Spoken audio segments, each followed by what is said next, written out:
Мен бұған дейін ешқайда ыстық тамақтың рецептін салмаған екенмін. Бұл ең алғашқысы әрі ерекше дәмді болып шығатын, ерекше әдемі болатын рецепт болайын деп тұр. Видеоны соңына дейін қараңыздар. Ең алдымен тартылған етімізге пиязды саламыз.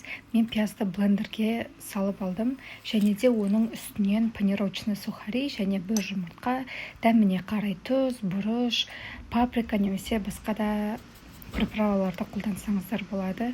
Мен бұрышты аз ғана салдым, себебі өзім қатты ұната бермеймін. Және де ұн саламыз. Бар болғаны осы, барлығын араластырып, қолмен котлеттерді жасаймыз. Осы рецептпен үлкен 8 бөлік шығады. Жасалу өте оңай, және де осылай дайындап алғаннан кейін үстін жайлап басып шығамыз да духовкаға 25 минутқа жібереміз. Және де пісіп тұрған картошкаларға үстіне сүт пен дәміне қарай тұз салып, оны да жақсылап езіп аламыз.